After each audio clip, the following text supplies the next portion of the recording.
everybody. So we are so excited to be here for the latest episode of Chesapeake Chats.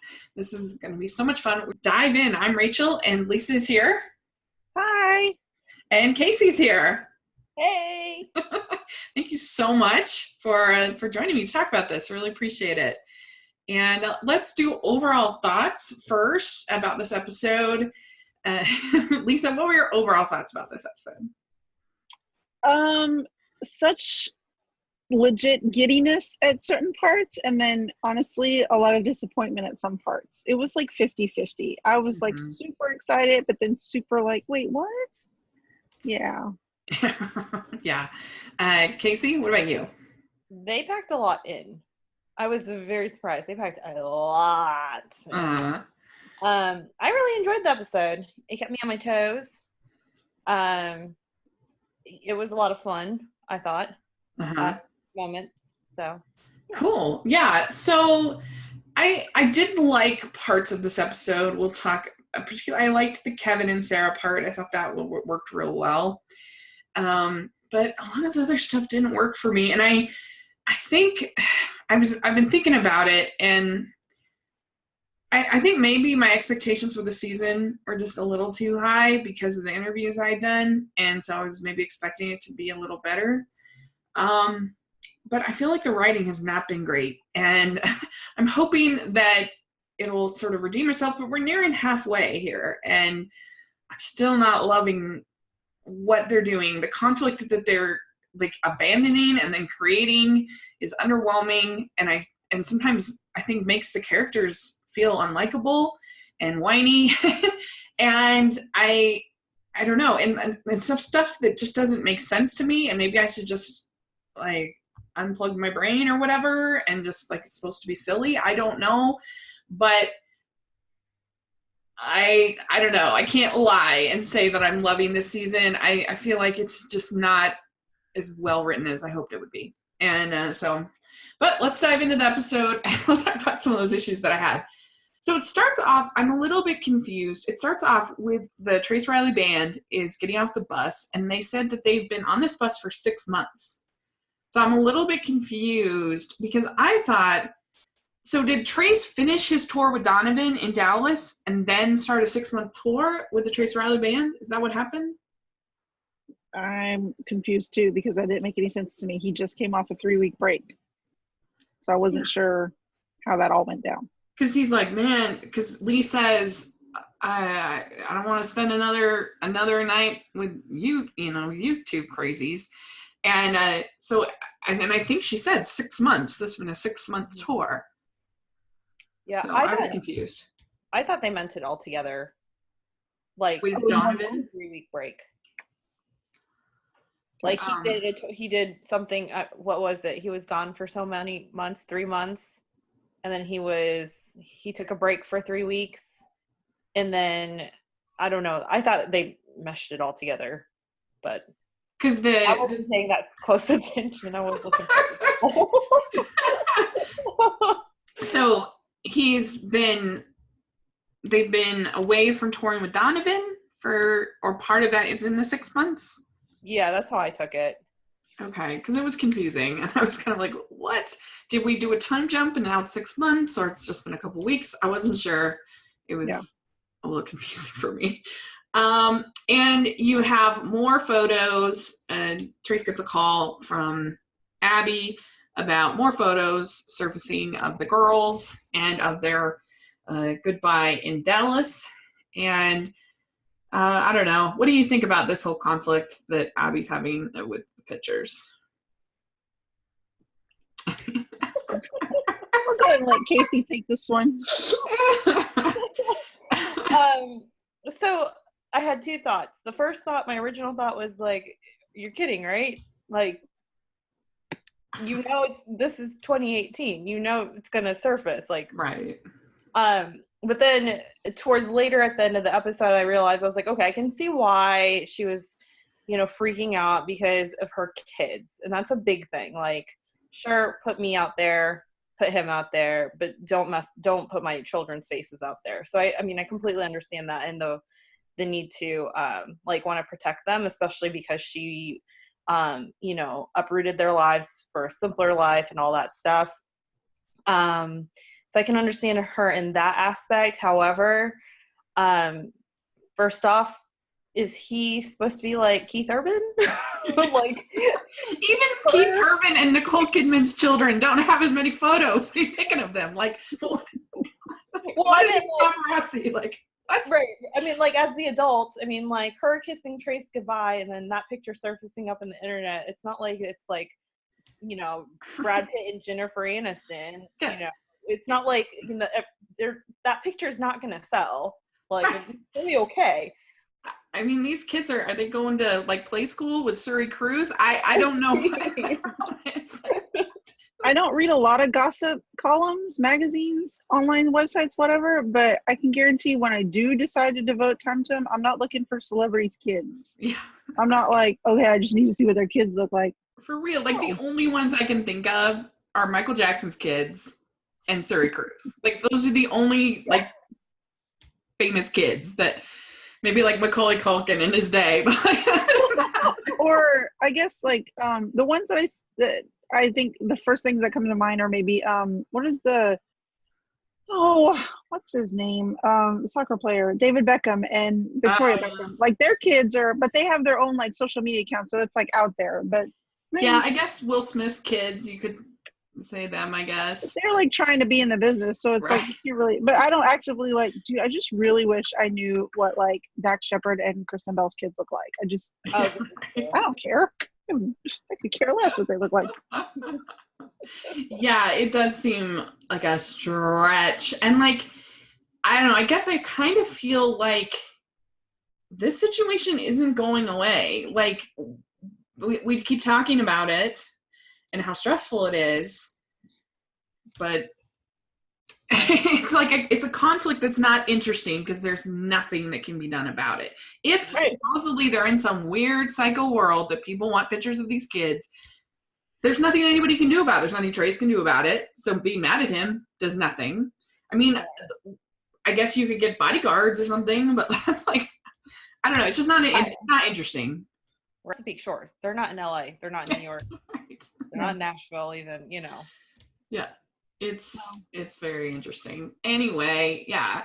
Like, these kids are more famous than the Obama kids. I mean, this is crazy. So yeah, it's not interesting. And you get Lee being kind of huffy this whole episode. We'll talk about more about that. But then we get this whole plot line with we get this whole plot line with Bree and Simon. So Bree is editing her book, and like, I don't know, maybe it's just hard because my sister's a published author. I know how hard it is. I know about the editing process. I know what she's had to go through.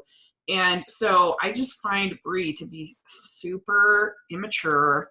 And this is supposedly someone who has had multiple plays be put on. Like, you're telling me that at no point in any of her writing did anybody like edit or like, I don't know. I just felt like she was being super immature and irritating, and I didn't like this whole thing. Like, you have to, as an author, like, the editing process is brutal, and it takes sometimes years of rewriting and rewriting and rewriting and rewriting, and brutal. Like, you'll turn in transcripts, and the entire thing will just be red marks all over the place.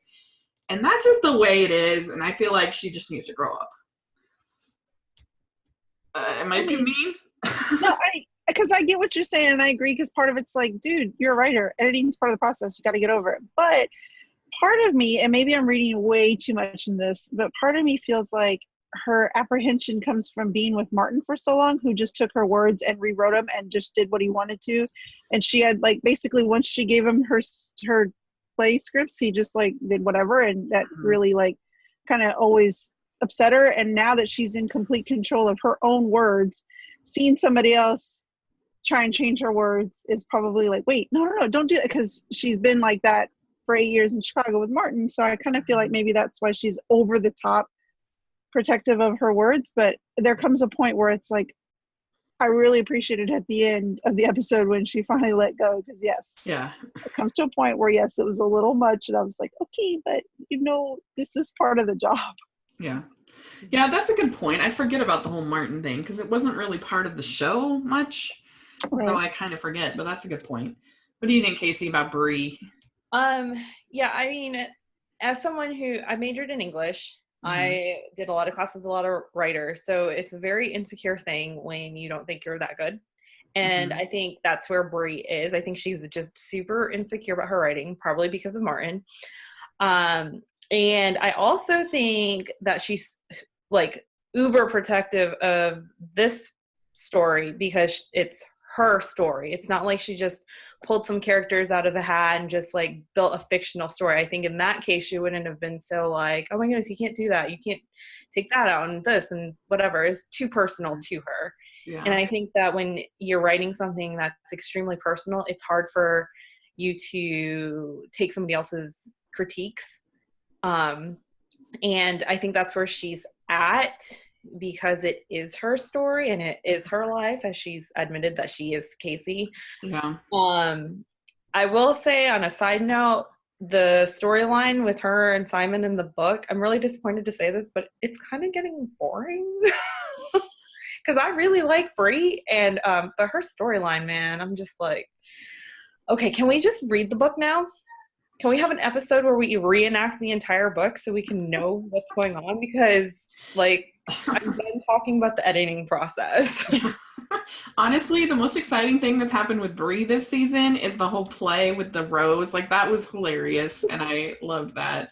But, because it was so ridiculous. But yeah, I agree with you. She's just not, it's just not doing it for me. And I like Simon, but I don't feel like they have that great a chemistry. Yeah. I mean, I don't know. It's hard just because they're putting themselves, they haven't given them enough cute moments. But I don't know. I like both of those actors individually, but I don't know if I'm really feeling it between the two of them. I like it. I like them. Yeah. I want it to happen.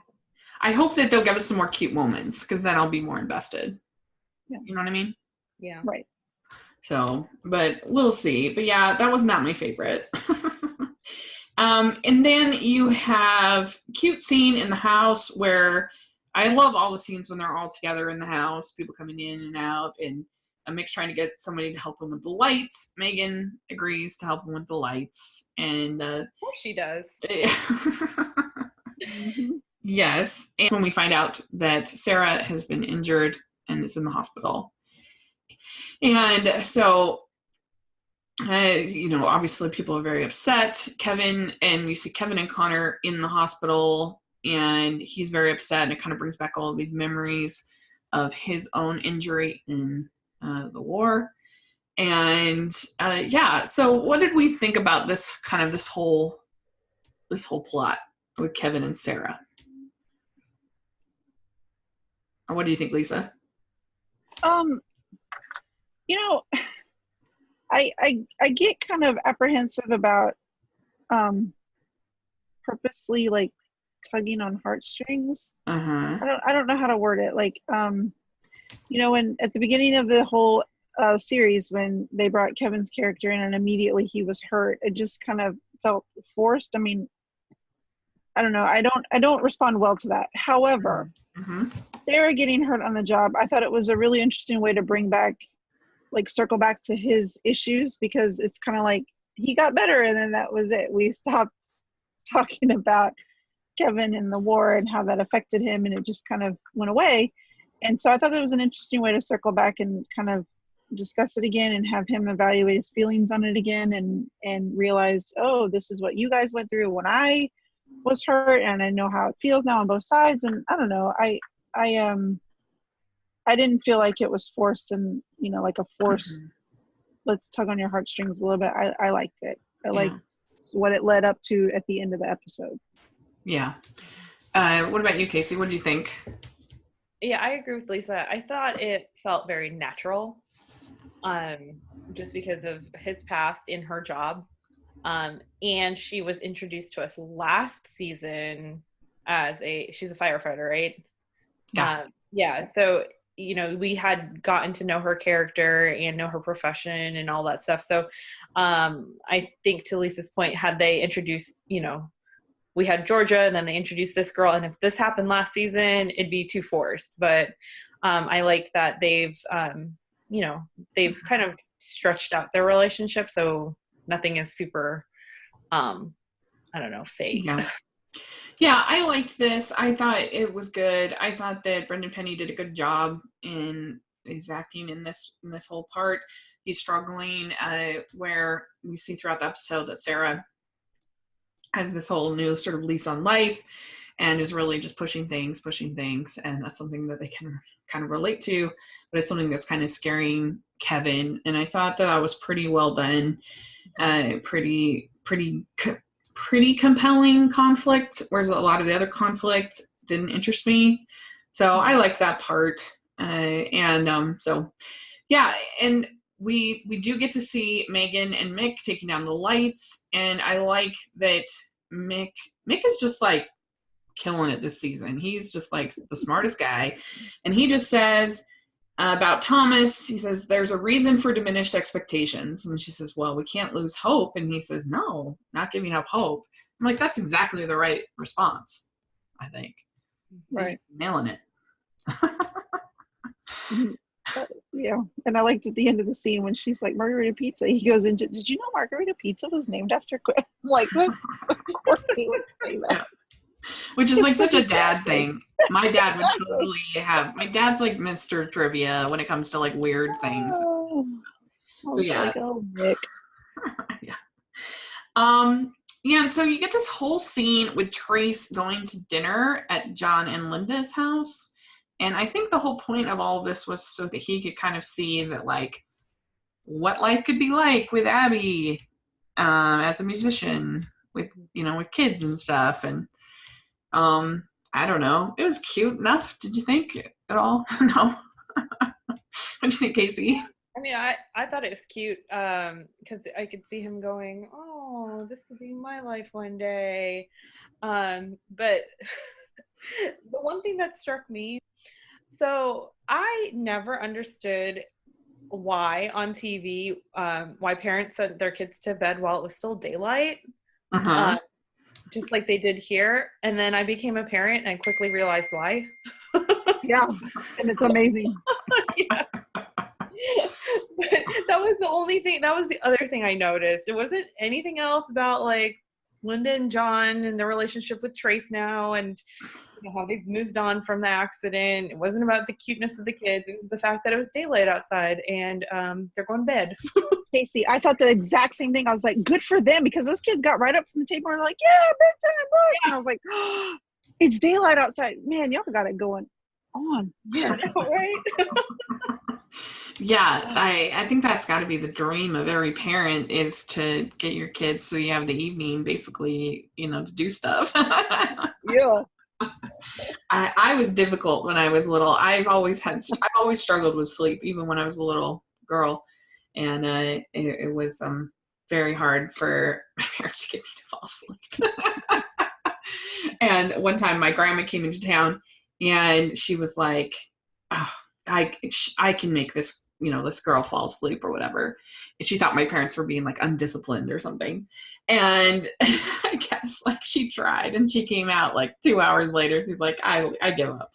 I'm done. She was like, I give up. That's amazing. And, yeah. But in fairness to me, I was pretty much perfectly content to just like sit and my mom would open the door and she'd see me awake. And she's like, what are you doing awake? And be like, I'm thinking, leave me alone. I was the same way. And my grandma tried to intervene too, but my grandma did it the Hispanic way. She took me to a witch doctor. Oh, no. Yeah. And she didn't tell my mom she was doing it. And she found out later and my mom was mad. They thought they could cure me of my insomnia. It didn't work. No, but I had to drink this tea for like 3 days and do all these prayers with leaves. That's really funny. Oh, well, anyway, so then we get this scene between, we get some scenes in this episode between Connor and Mick. And I don't understand what this conflict is. I don't get it. Because he's so upset, and I'm like, didn't we not hear in the second episode that Mick had made everything right and Douglas had agreed to the original deal as planned? Like, and Thomas is fine. Like, I don't understand why Connor is upset. I don't understand what Mick has done.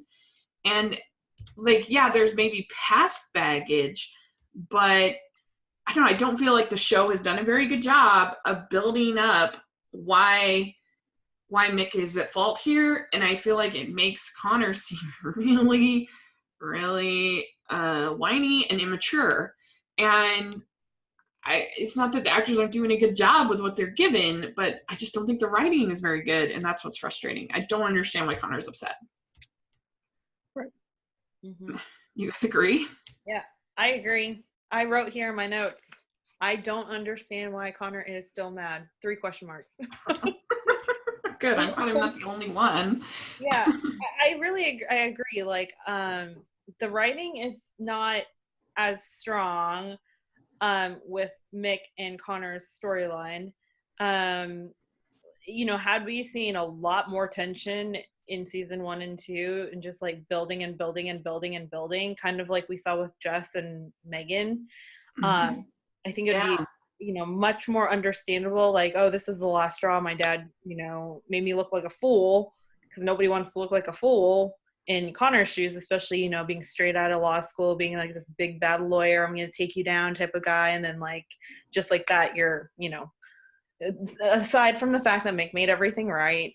But yeah, it was just kind of like, oh, I thought we were cool ish. Yeah. And Mick is just like, when he's ready, I'm ready. And that's the right choice. Like, he's making all the right choices. I don't know. It's just weird. And yeah, I feel like the writing is trying to get us to feel for Connor when he's the one, I don't, even though I like Andrew Francis so much, I feel like Mick's the one that is making, I don't know, it's just a weird thing when the writing's telling you to feel one way, but the facts and what they built up tell you to feel another way. Yeah. You Although, agree with that? I mean, as the episode went on and they had their other scene, which I'm sure we'll talk about later, I kind of had an idea, but in that moment, yeah, it just came off as petty. And it's like, dude, first Kevin tried to make amends and you were like, go away, I don't want to hear it. And then now your dad's trying to make amends and you're like, go away, I don't want to hear it. And I'm just like, it just comes off super petty. And I'm like, why are you so bitter? Like, everyone's trying to like resolve stuff and it's just being thrown back in their face, and I don't understand it either. And I agree with both of you guys that I think if it had led up to more of a, we heard about all the stuff that happened, maybe even just in a couple of mentions here and there, like things that happened in the past, it would make more sense. But I don't understand, they didn't seem in the past couple seasons that at odds with each other, so this seems like kind of coming out of nowhere. But yeah. I 100% thought that he was going to fall off that deck as he backed up, and he was like, just never mind, he backs up. I was like, oh, but I was waiting for it, and it didn't happen. I was like, because that would have been funny after all that serious moment. If anything, I thought that Connor had more issues with Megan, for sure, going into yeah. They haven't really played or written his character very consistently either. I feel like I definitely felt like he had more conflict with his mom, especially in season 1. Like when he made her cry and everything, when I think he went to visit her in New York, or she went to his apartment and was like, oh, your dad helped you. And he was like, my dad does not need to help me, you know, and got all like huffy or whatever. And then he did have like a few moments with his dad, but it wasn't like that. And also I feel like his character, like his, you know, rant or anger with Kevin would have been much more believable had he been like that with all his siblings. Like, you know what I'm saying? Yeah. He's consistently like that sibling, the real jerkish sibling that you love to hate and hate to love, you know. But we all love Connor and his own weird, annoying, petty way. Yeah, I mean, he's, I think, one of the most popular characters. And I don't know, maybe it's just me that really likes Andrew Francis, but I don't know. I just don't understand what they're doing. But I do like, we got a cute scene with the girls at lunch. We are strong women and nothing can break the bonds of sisterhood. That's cute. I like the group moments in the show, probably the best. You get that chemistry between all of them, and I think that's when the show is at its best. I agree. And then we get this whole plot line with Trace writing this song, Timeless, and We did that at the same time. like, honestly, it's perfectly fine song, like, whatever, but like, I don't know. So like, Lee is mad at Trace for writing on his own, which I just don't understand. Talk about inconsistency, because the last episode, there's a whole scene where Trace is like, I'm used to doing things on my own. What? And then now in this episode, like, how could you write one song without me? What? What is going on? And like, why on earth would she be like, this is a person who has literally saved her butt 1,000 times. She would be completely out having to, she would, like, he had many times where he should have, if he was being practical and smart, he should have dumped her long ago, and he has been loyal and to her, and she's throwing a pissy fit because he wrote one song by himself. That's insane. Yeah. I thought the whole thing was ridiculous. I thought, it's one song. Like, if he came to you and was like, I recorded an entire album last night that I wrote myself, well, we'd have issues, but one song about his girlfriend. Right. And like, it's not uncommon, even if you did do a whole album, like, it's not uncommon for bands for the lead singer to do a solo album and, you know, just keep going on and then go back to the band. And like, not every band is U2. I mean, this is ridiculous. And you still play your keyboard, lady. Don't worry about it. And it's the Trace Riley band. The Trace Riley show. Trace Riley on the bus. I mean, big letters. Not Trace and Lee. It's not the Trace and Lee band. She should be so grateful for everything that he did. Like, I mean, it's nonsensical, to be honest, what he did for her. And so, like, this was ridiculous. And I didn't like it. It was terrible. I thought we were over this. Like, I thought that the whole Trace and Lee, like, she liked him, but he didn't like her thing. I thought that was done and gone with until they just threw this thing in there. And I was like, what? Yeah, because there was like a little moment where she's about to say something else and then the phone rings and she's like, okay, are you really about to go back and be like, but us schmuss, he's over here bringing his girlfriend on tour. Get over it. Yeah. It was about that. It's like, you know, she knows. Yeah. She knows about Abby. It's not like, oh, Abby's this old girlfriend that I just popped up last week. Yeah. You know? Boo. I mean, she would have to be the stupidest singer in the world to try that. Like, anyway, so and that's when writing gets frustrating, when people are making nonsensical decisions and people are you're supposed to buy conflict that doesn't make sense, and so then it's just not conflict because it doesn't feel authentic or real. And I don't know, it's just not frustrating. Like, I end up on him and he was singing that song with the guitar. He totally reminded me of Uncle Jesse from Full House. Yeah, I can see that. Yeah. And just like the way he was singing it, he was like all laid back on, you know, his chair or whatever. I think there was a moment with Jesse when he and Rebecca were about to break up and he's like strumming on the guitar singing this really sad song or whatever, and she walks in and I was like, oh my goodness, this is like such a parallel moment. Yeah. I that's a good comparison. I like it. Yeah. So, all right. Then we get the scene between Mick and Connor. I'm so tired of this. All we do is fight and make up and do this, pretend that everything is better. I guess we have to take his word on that because we haven't seen it. the show. Okay. And then more Bree and Simon, and this whole thing of this Volkswagen Beetle that's unfixable. I'm not sure when you're super rich like they are how it can truly be unfixable, but okay. And then she says, "I'm ice climbing without a rope." That's what this feels like. What does she mean by that? I think because earlier he asked, "Do you like winter sports?" And she's like, "Yeah, I lived in Copenhagen," which I thought was really cute, though. Side note, when she called it, like they say there, because that's where she's from, and I was like, "Good for you." Yeah, way to bring that in real quick. That was cute. But yeah, I think it's because she asked earlier, she liked winter sports, and I think she was just bringing it back, being like, "This is like ice, whatever, without a rope."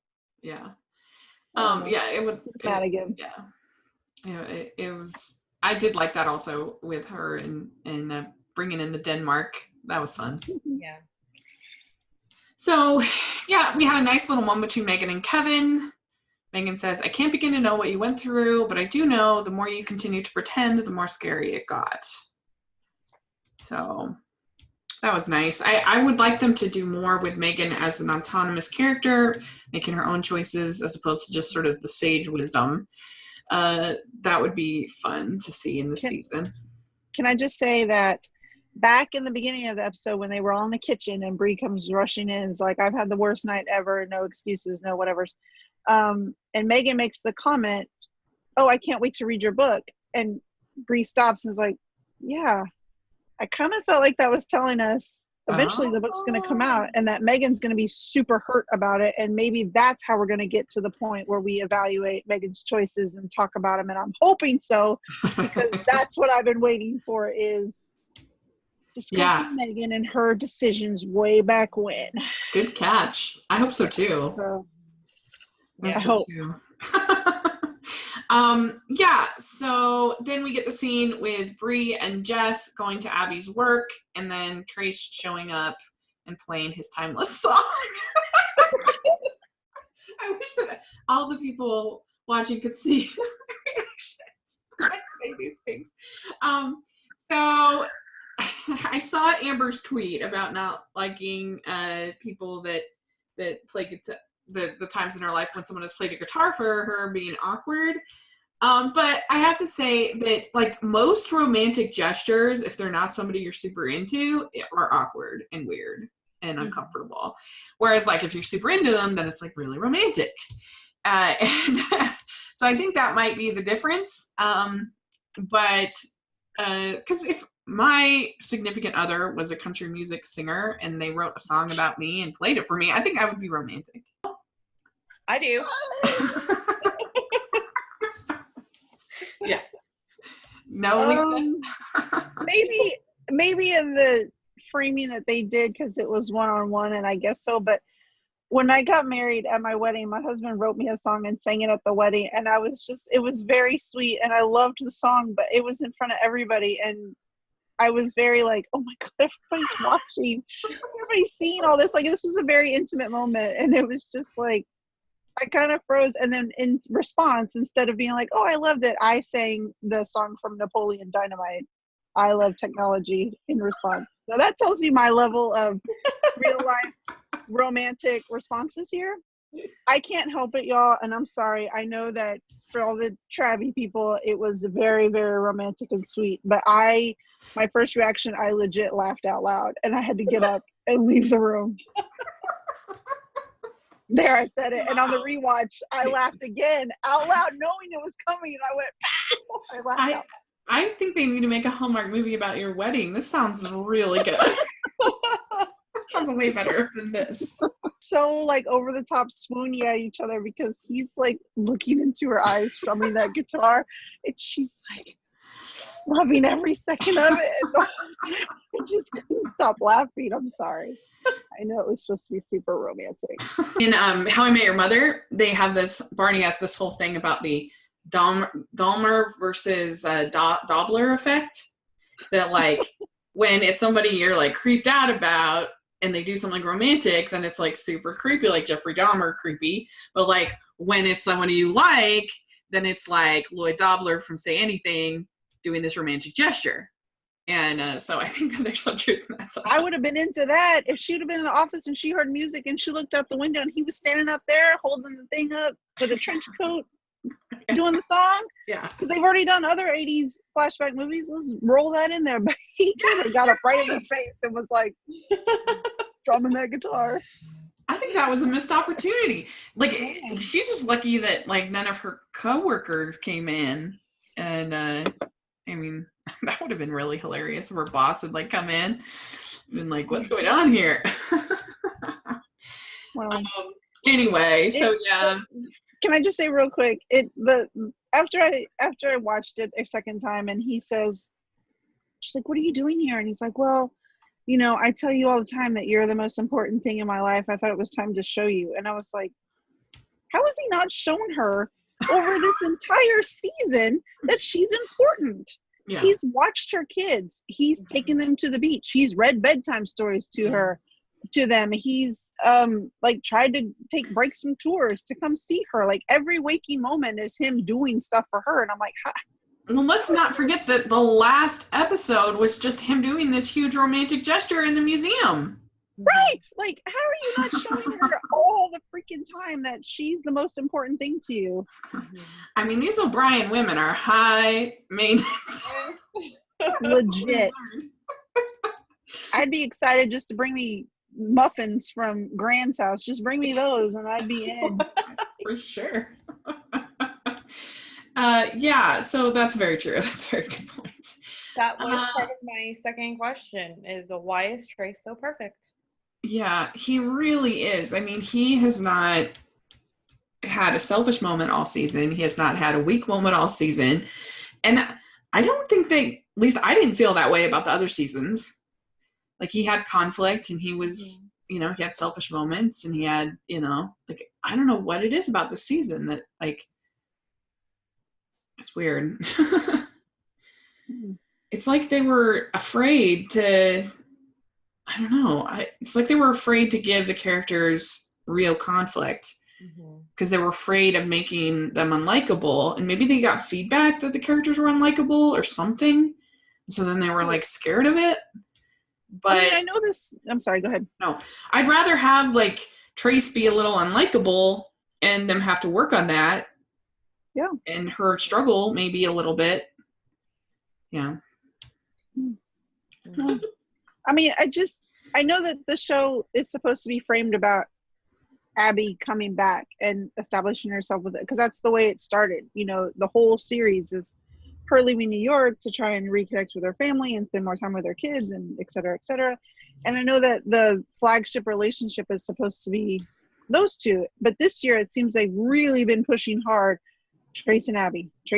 And okay, so maybe that's why they're aiming for perfection because it's like the cornerstone relationship of this show, which I'm like, hey, Justin David. And I don't fault the actors because I think they're doing fine. Like, right. I don't think it's Jesse Metcalf's fault. No, not at all. I don't think so either. I think all my actresses are fantastic. Yeah, I agree. It's just the writing; it's not there, and it's frustrating me. But anyway, and so then we get we finally get Bree kind of letting go of these things, and she says everything you said about me emotionally protecting myself is true. Her and Simon have a drink, and that was kind of a nice scene after a frustrating episode. I felt like it was nice, but it was in a bar with a live show behind them. And I'm like, who goes to a bar with a live show behind us? Can we talk? No, you're at a live show. Go somewhere else. That's true. That's a good point. That's a good point. Yeah, he was kind of like, well, I just wanted you to have a drink. Like, and so then we have Kevin and Sarah running, and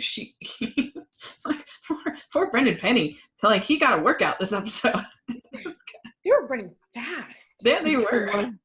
And keeping up full conversations. I was like, that's super running goals. Yeah, right.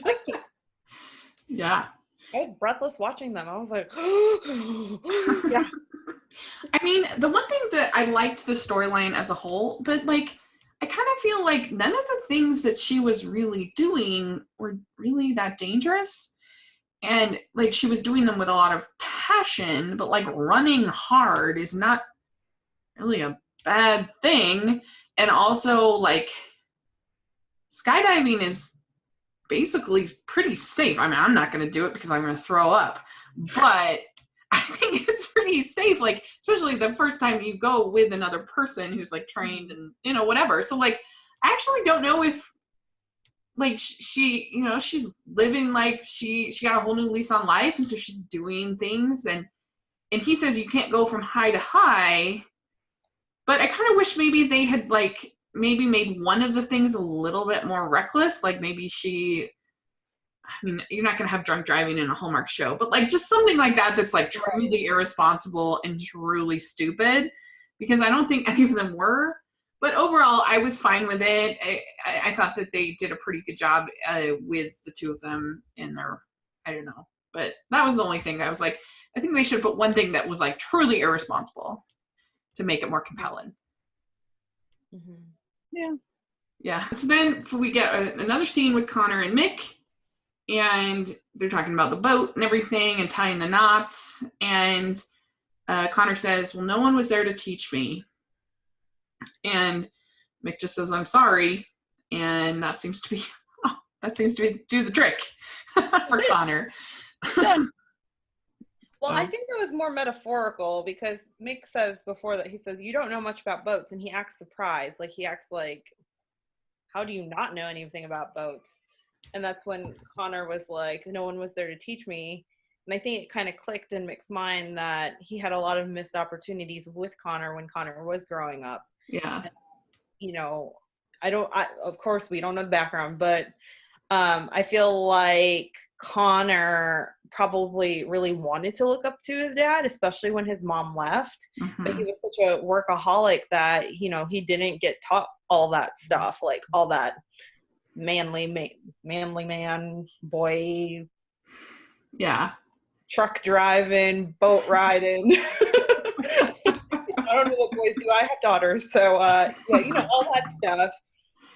So I think that's what that was all about, which then I was like, okay.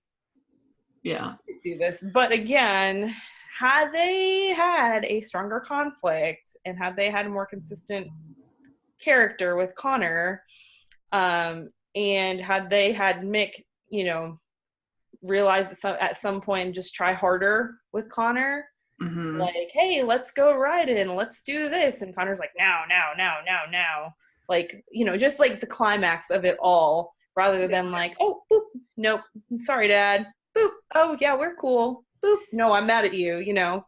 I feel like it would have been much more, I don't know, heartwarming, climactic, like teary. I think they really missed an opportunity with that storyline, with the Mick and Connor conflict as a whole. Right. I agree with you. And it's interesting to me because I feel like in any other, like if the gender roles were reversed and you had it was the wife who was left raising 5 kids and the husband had left to, you know, go for the city or whatever, like without a doubt, then the husband leaving the father would be a villain, and the single mom raising these 5 kids would be this like super empowered, strong person. So it's kind of interesting to me, and I don't feel like they have really monopolized off this, because I was hoping they would after my interview with Barbara, and I hope maybe they still will.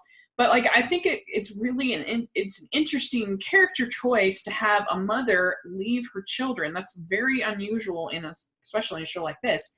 Mm-hmm. And I would like to know more about why that happened and sort of, and I don't know. It's interesting to me that they still are kind of villainizing Mick a little bit here. When, like, again, if it was a woman that was this, you know, left with these 5 kids, there's no doubt in my mind she would be the like strong single mom, empowered woman character. And so, like, I mean, that was really as far as all that we know, that was super hard. I can't even imagine being a man and having to raise 3 girls, having to figure that out, and then trying to also be a good father to 2 sons, plus having to run this giant company and whatever else he does as far as work. Like, that's a tall order. And so, like, I don't know. I think it's an interesting kind of a thing, and I wish that the show would, I don't know. I wish that the show was better written and was making more advantage of this sort of unusual situation and kind of diving into those characters a little bit better. I was just going to say, I think that the reason why they're quote unquote villainizing Mick's character a little bit is because I always had the impression that he didn't really raise them either. He was off doing all the work, 80 hours a week. He was just, basically paying, quote unquote, paying child support with just being a present parent with full custody, because I was under the impression that Nell raised them all. That's what I thought. And that's why the younger ones have such issues with him, because I think like Jess, Connor, and Bree were all really young. Like, I think they were all under the age of like maybe 11 or something like that. Whereas Abby and Kevin were in like junior high school. And so they always go to Abby. Yeah. Right. So they were probably like, oh, mom and dad fighting, this is normal. Okay, great. Mom and dad are separated, so now our life is going to be normal and happy. And they were probably just like off doing their own thing, whereas the younger ones needed both parents. Not that high schoolers don't need both parents, but I think it just brought a different dynamic, because they still needed they needed their mom. And then when their mom left, they looked to their dad, but then their dad wasn't there half the time. So they're like, well, forget you. And so then they have Nell, because everybody loves Nell. Everyone's like, bring us muffins. And, they just like love and adore her as if she was their mom. And she was like their surrogate mom.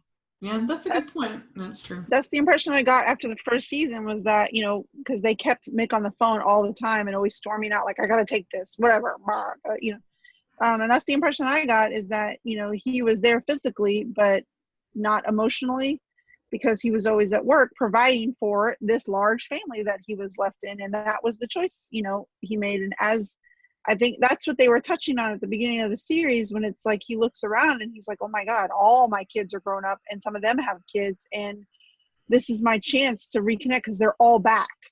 And I think that just eventually kind of glossed over, and they moved on to other things. And I agree with both of you guys. It was a missed opportunity to really dive into these type of issues, because it's a pretty dang common occurrence for families to split up nowadays, and whether not really so much the woman leaving the kids behind. So that's another interesting dynamic. And I think that there's so many things that they could go into here. So yeah, I just think that it could have been, and I hope that maybe they will do it in the rest of the season, but I don't know. Just it's an interesting idea of like a woman making such a non-maternal choice, and I feel like I would like to know sort of why she did it. And also I don't know, I just think, I don't know, it's just interesting to me. But and I really do think that if it had been Mick that had left, he would be the villain of this show. And so they have an opportunity to do something nuanced and interesting, but I don't think they've really monopolized it this season. So we'll see. So you get a whole scene between Kevin and Sarah running again. And he says, I love you. That was a cute scene when they finally tell each other that they love each other. It was kind of cute, I thought. I wrote it in all caps in my notes. It's all caps. I was like, oh, they love each other. I thought it was cute. It was cute. Yes. Did you like that, Kaycee? I thought it was adorable. I kind of squealed just a little bit. And I wasn't expecting that either. I thought they were just going to be like, I don't know. I was not expecting an I love you. Not at all. Yeah. But when he said that, and then he was like, I mean, I love that we're done running. And I love you. I was like, I know. He does that little shirt grab on her, and he's like, okay, and then he's like, so we love each other, and she's like, yeah. And I was like, that's cute. Yeah, that's super cute. Precious. It was really, really cute. And you get another scene between Simon and Bree, and she says, he says, "What am I in the book?" And I guess he's Wallace, the marine, whatever biologist or something like that. And and she finally decides to accept his changes, and she's gonna sub out the car for a Aston Martin for a British car. So that was cute. That's cute enough. And then we get Jess and Abby gardening, and Jess's fashion, the costuming this season has been really good. Like, I would love to wear all of these clothes they're really attractive clothes. And it was pretty fun because they're gardening, and David shows up behind Jess with the shoe. That was pretty great. You agree, Kaycee? I totally agree. I screamed too. I was like, oh my goodness, it's the shoe. Oh, yes.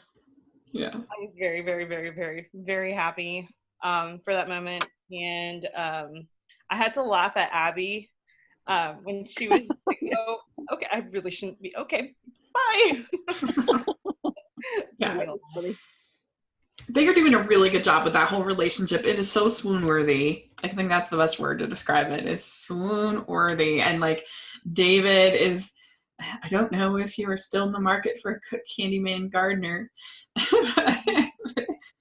She's like, and he's like, I missed her more than anything. That's so swoon-worthy and sweet and adorable. Yeah.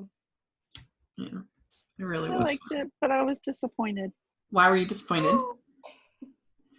Don't get me wrong, because when his little shoes showed up in that corner of the screen and I knew it was David, I was like, shut up. I was so excited.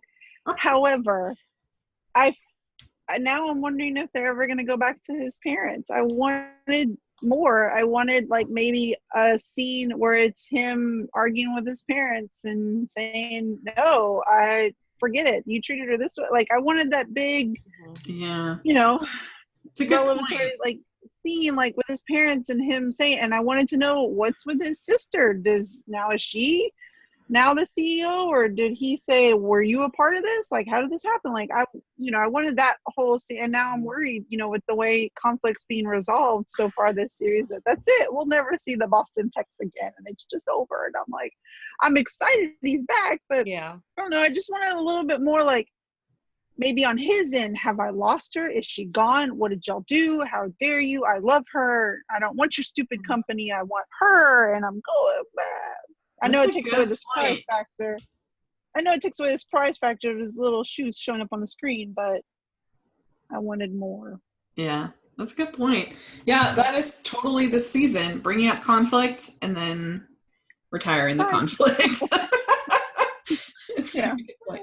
Yeah, that's very true. It was a fun moment, but yeah, I could have used a couple dishy. That's one thing, like, this season hasn't been dishy enough. Like, if this is going to be kind of a, like, I really saw this show as kind of an Aaron Spelling kind of show in the first two seasons.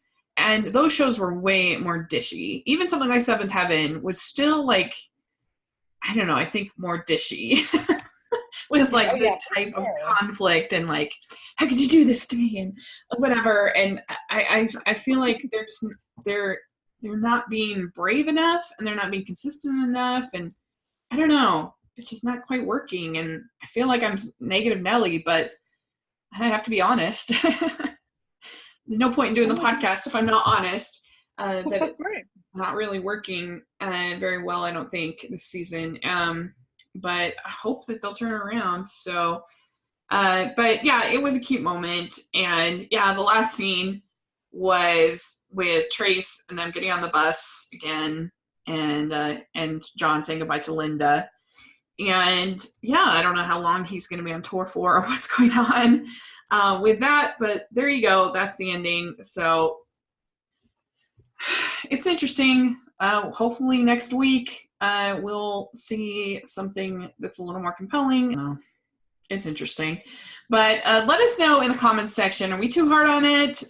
What do you think about the writing, about the different conflicts, the different characters? What did you think of this episode? we'd love to hear and let us know on Twitter. We would love to talk about it. And so, Lisa, where can people find you?